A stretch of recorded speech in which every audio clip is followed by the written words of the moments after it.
Market Journal, television for agricultural business decisions, is a presentation of the University of Nebraska-Lincoln's Institute of Agriculture and Natural Resources. Promotional support is provided by the Nebraska Farmer Magazine.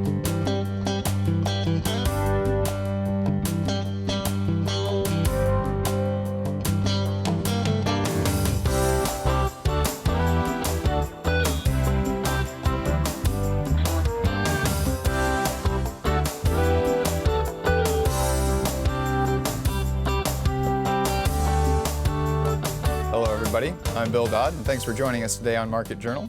Troy's off this week. As we wind down a very eventful year, we'd like to share some of our most viewed stories from the past year with you. But kicking things off today, we've seen some interesting market situations playing out over the course of 2020. And as the year comes to a close, a few of our regular market analysts share what they're watching ahead into 2021.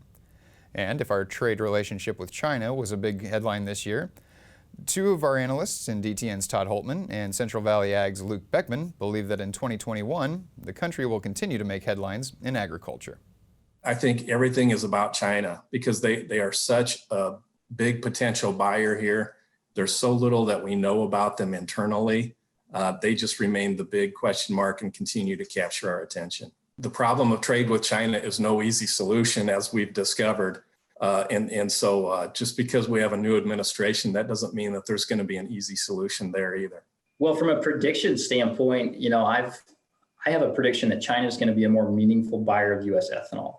I think as you look at phase one obligations, they need to purchase something to get their totals up. I believe ethanol is going to be part of that mix. And we've already seen them take a few vessels of ethanol. I think that's a more meaningful story in 2021. So I do believe that's a positive. Luke adds, we've seen many positives in agriculture as of late, but it's always important to stay vigilant. As far as 2021 in general, the marketplace has seen this tremendous rally in our row crops and our commodities. The U.S. dollar is headed lower. There's talks of inflation, all positives for U.S. ag. The thing producers need to remember, of course, is that this price signal, this carrot, is being offered to every farmer in the world. And the U.S. farmer does a great job of responding to this type of price behavior. So we are going to get acres in 2021 in a big way as producers eye an opportunity, to make a profit. So don't take these prices for granted. It feels like the predominant theme today is everybody's bullish and all the market can do is go up. So I want to caution people on that. Use sound risk management principles, know what it costs to produce your crop. And when you have profitable opportunities, sell in percentages. You don't have to be 100% this way or 100% that way. Diversify your risk, sell in percentages, and stay disciplined because just as COVID came around and was a black swan that we didn't see coming, you could have another bearish event that could take us the other way. Moving to the livestock sector, and UNL livestock analyst Elliot Dennis says policy issues affecting cattle could make waves for Nebraska producers. Probably the biggest thing that I'm going to be interested in watching is some of the policy issues that are happening from a more national level. There's currently proposals that have been out in Congress to change the way that cattle are marketed. That's had some industry support and also some industry modifications. That's what I'm going to be watching. That has potential large, really huge implications for the industry, how we sell and market fed cattle in particular. I'm going to be watching how that plays out and whether there's modifications to those policies and how those essentially trickle down to Nebraska producers. Finally, if 2020 has taught us anything, it's to expect the unexpected. Iowa State livestock economist Lee Schultz says that planning for long-term is key. Well, I'm going to throw you maybe a little bit of a curveball. So I think, we're going to continue to watch the markets, right? And don't assume anything. I think it's a big thing, right? If 2021 taught us anything going into the year, our expectations were much different than reality. Now that always happens when you're an analyst, but really that was a big difference. What I'm going to put out there is we need to start thinking about 2022 and beyond. And I think it's important from a hog industry standpoint we've gone through a huge expansionary phase, which was driven by very strong pork exports. Now, I think we expect those exports short term to really remain in place, but as China rebuilds their hog herd, Do we start to see exports wane potentially and still be very strong levels, but maybe not have the large demand pull that they've had the last several years? In the cattle industry, I think we're entering kind of that downturn in the cattle cycle, and potentially stronger prices, but prices that may not be profitable for all producers. So not just looking at 2021, I think that's going to be a recovery year just from a pure pricing standpoint. Prices are going to be better, but costs could be a little bit higher. But let's think about this from a long-term situation. We had a huge shock to production agriculture, right? And I think that what it taught us is it's multi-year in our planning process. Thanks to all of our analysts for their insight. You'll be seeing them all again as we bring you the latest market developments throughout 2021. Moving on, as someone who's still fairly new to parenting, I can't stress how much of a luxury sleep has become in my life. However, falling asleep can usually be easier said than done. Earlier this year, Nebraska Extension's Susan Harris joined Market Journal to discuss the importance of sleep for ag producers and a few ways to get better rest. Why is sleep so important, and in particular, so important in the ag industry? Sleep is one of the most underrated, easy ways to stay healthy that I think a lot of us don't take advantage of, especially those in the ag industry. We have these crazy hours, especially during calving season, harvest season, taking shifts, sleeping 2 hours here, 2 hours there. It's just not enough to do what sleep does, which is, you can think of it as this cleaning crew that comes in and sweeps all the toxins out of your brain, and it sends a construction crew into your body to repair your organs, your heart, your muscles. Everything that's had trauma that day is getting repaired and fixed throughout sleep. And if you don't have that sleep time, your body's going to suffer. And especially, I think with farmers and ranchers, I'm really concerned about their cognitive issues. There's this process called consolidation that when you learn something throughout the day, it's cemented in your brain with sleep. Without sleep, it's gone, most likely. You don't remember things as well. And you're klutzier. You might be making decisions that aren't safe, that don't warrant safe behavior. So injury is a factor. Yeah, and that leads into my next question, because I thought there were some pretty startling statistics. One statistic you were talking about, kids on farms are 2 to 3 times more likely to get injured. Any other statistics that you want to share regarding sleep deprivation? Yeah, that statistic is specifically for adolescents. So that's something that I would love parents to consider in looking at their children and how many hours they sleep. We all think of 8 hours as being the number, but for our kids, it's way different. In that study, it said they are more likely to be injured unless they have at least 9 hours and 15 minutes of sleep the night before. So kids need 9, preferably 10 hours of sleep, and the younger ones even more than that, while we can get away with a lot less than that. Another statistic that kind of blows people's minds is that being awake for extended lengths of time, like about 21 hours, is the same mentally as having a blood alcohol content of 0.08, which is the legal level for intoxication in Nebraska. That's pretty serious. And staying awake 24 hours, if you pull an all-nighter, it's like you're wasted. So good advice is to not get into your tractor, not get into a vehicle. It's just not safe. And I would assume we're always talking about planting, we're always talking about harvesting, seed selection. So I would think when it comes to a healthy lifestyle in the ag community, sometimes getting proper sleep isn't taken as seriously as it could be, right? It's a last priority. Why do you think that is? The work ethic. It's all about getting the job done. And as we grow up, we're not taught about sleep. We're taught about eating healthy, and we're taught about exercising. But sleep is something that has never been discussed. And another fact with sleep is that in the last 50 years, our length of time overall as Americans sleeping has gone way down. We sleep an hour to an hour and a half less than we did 50 years ago. That's not that long ago. Yeah. And you think about the changes in our lifestyles and our connectivity. I think we can blame it on society. And you've mentioned this is your favorite topic to cover when working with Extension. So you have a whole bunch of tips for people. What are some of the major takeaways that you want people to know so they can get that better night's sleep? I have researched this a lot, and I've interviewed several experts on the topic, and with each of those experts I asked them, what's the number one takeaway I should give to my audiences? And all of them, without fail, said the same thing, and you're probably going to be surprised by this. It's get up at the same time every day. You know, most people talk about our bedtime, and since we were little kids, we're taught, go to bed at your bedtime, you have a bedtime. But really, to set that circadian clock in your body, it's more important to have a wake time, a consistent wake time. It's telling your body it's time to wake up and not sleep anymore. That's my number one tip. The other two most important ones are probably about light and temperature. So many people think that you should be warm when you go to sleep, but actually your body needs to cool down. So it's most appropriate to have your thermometer set between 60 and 67 degrees. It sounds really chilly, but it's really great for sleeping, and it's better for your body. And the light thing is really important, especially as we age. Our eyes don't allow us to take in the amount of light that's needed to help set our circadian clock.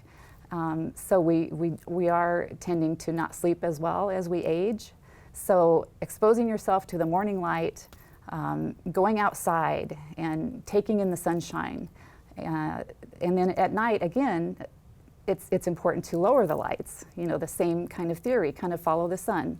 Lower lights in the evening, brighten them in the morning, and it just helps your body set a regular cycle. It's all biology. It is. Yeah. It's all science. Susan also teaches the Sleepless in Nebraska program, which focuses more in depth on what sleep is and why we need it.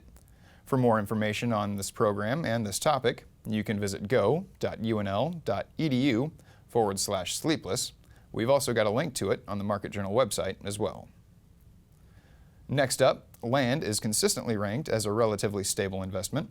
As part of the Farm Progress virtual experience, Purdue University farmland economist Todd Kuth and University of Nebraska ag economist Jim Jansen broke down the changes in land values and cash rental rates in different parts of the Corn Belt, as well as the varied factors driving these values, including COVID-19.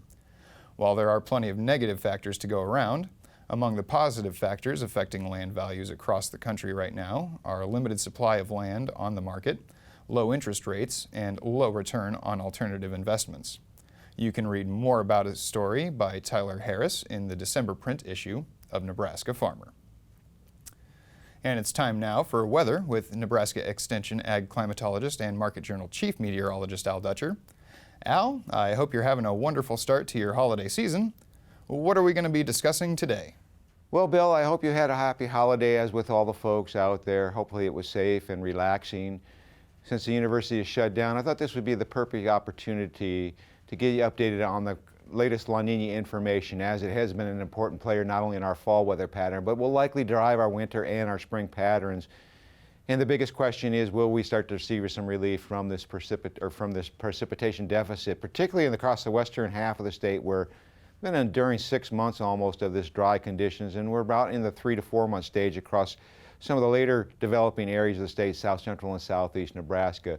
Well, here is the latest signature from the La Niña pattern. And basically what we're showing here is the deviations from normal and sea surface temperature. So the blues indicate that we're below normal sea surface temperature wise, and the more intense they are, the stronger the cold is in terms of departures from normal. And generally what ends up happening is the pressure patterns that form during La Niña are actually just the normal patterns that strengthen, so we get a lot quicker winds moving across the surface. That evacuates that surface toward the west, and the cold upwelling waters come in, replace it. There's just not as quick enough time for the solar radiation to warm that surface as it would under normal pressure patterns. Furthermore, we're watching the Gulf of Alaska. That's been fairly active the last few weeks, as we've seen some series of storms moving into the Pacific Northwest, and we've had more of a troughing pattern across the western United States than we had during the fall period, where it was dominated by high pressure. So we're watching this churning. The biggest question is, will this continue to churn, this low pressure system in the eastern Gulf of Alaska, and will it start to bring that cold upwelling water underneath of the surface, up to the surface, so it can be drawn down in and re-support the area across the central equatorial Pacific? Because this is very important as we look underneath of the water. The last big pulse of cold water is coming to the surface. It should be just about, this was from the 29th of November, it's starting to show up right at the surface in the eastern equatorial Pacific, and then it'll be drawn westward. In its place, we do have warm water below the surface. It's taken a lot of time to make its way eastward. So the biggest question is, can it overcome this blob in the central equatorial Pacific such that we'll start to see this warm water come up to the surface? If we look at the global hemispheric models of the summation of them, we can see that they all are pointing toward a bottoming out for the most part as we go into this 3-month period. And then we start to see a gradual warming trend. There does get to be a fairly significant spread as we get out in toward the spring months. And if we look at the comparison between last month and this month in terms of the model projections, both are indicating a 95 to 100% probability this event will last through the winter period. Where the change is starting to occur is in the November was a 65% probability that this event would last through the spring months. It's now been toned down to 50%. And a lot of that is because most majority of the models are showing that warming trend. But once again, it's that warm water underneath that will dictate whether or not this occurs. So the biggest question is the timing. Many of these models are moving up to a quicker demise of this event, although it doesn't appear that way to me based on underwater currents and, of course, the large signature profile. I suspect that this will last fairly much through the spring period. And here's the most important point. Even if it goes back into what we consider neutral, which is between 1/2 degree Celsius above or below normal, it still looks like the vast majority of models are keeping it on the cool side. So we'll look to see whether or not we get a redevelopment as we go into the summer period. That's the big uncertainty right now in terms of this forecast. But more importantly, we have seen a rather significant expansion of extreme drought conditions into western Nebraska and southwest Nebraska. And in fact, we've seen a filling in the sandhills from abnormally dry conditions to drought conditions.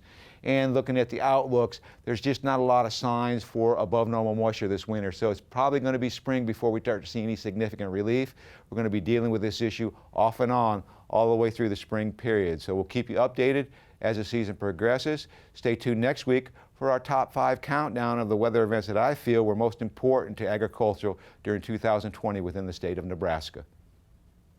Thanks, Al. Moving on, AgrAbility is a national program whose mission is to enhance the quality of life for farmers, ranchers, and other agricultural workers with disabilities. Originally part of the 1990 Farm Bill, the AgrAbility program helps countless agricultural producers every year.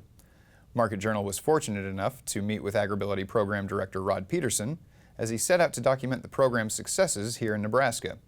The story you're about to see stands out for its triumph of coordinated efforts and a family's personal determination.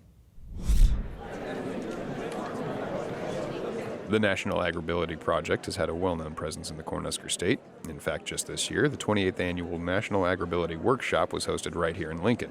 An ever-growing event that started in 1991 with just over a dozen attendees has grown to one of the best turnouts in the history of the program with about 240 registered attendees. But our story takes us to northeast Nebraska, where third-generation farmer Eric Beckman was gracious enough to share his experience in the AgrAbility program with us.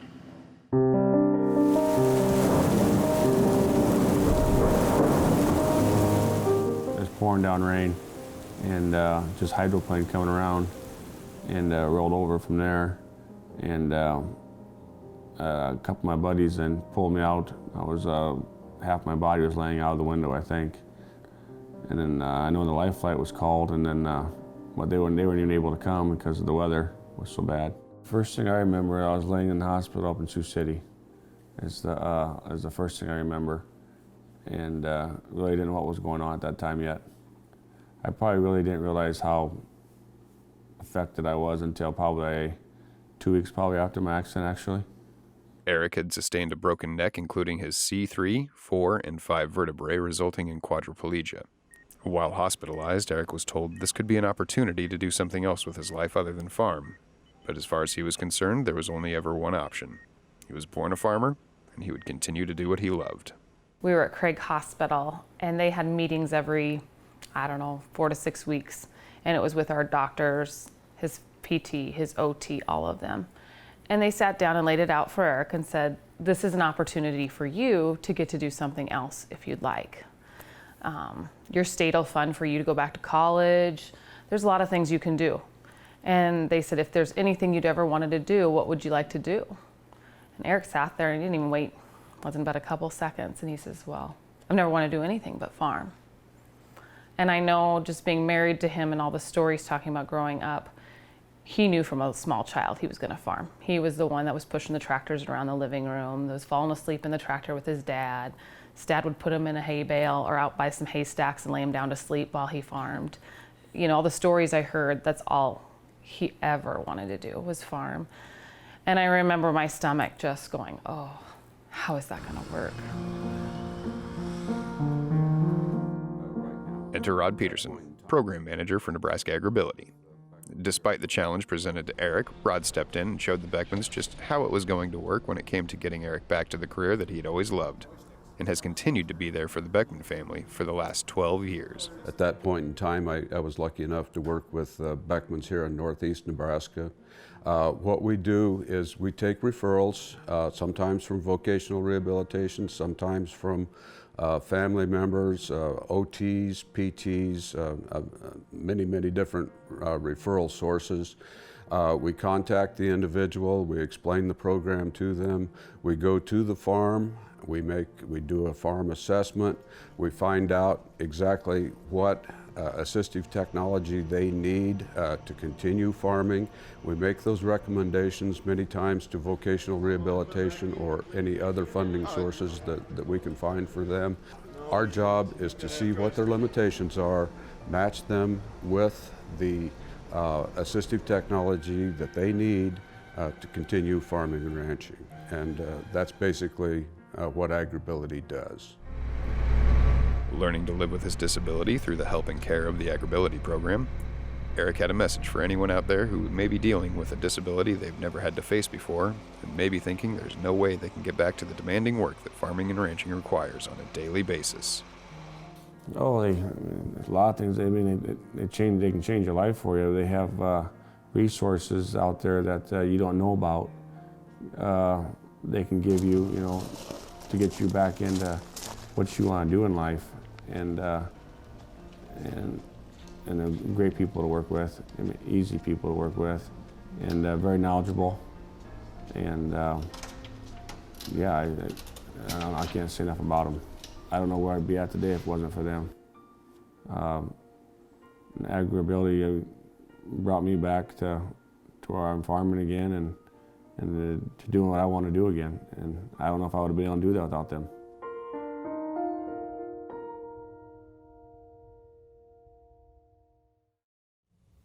One of our favorite stories we've had the privilege of producing on this program. If you are or know of an agricultural worker needing assistance, you can reference the National AgrAbility Project's contact list, which we posted on our website. And for further information on how you can help start a project in your own state, you can also contact the National AgrAbility Project through their toll-free hotline at 1-800-825-4264.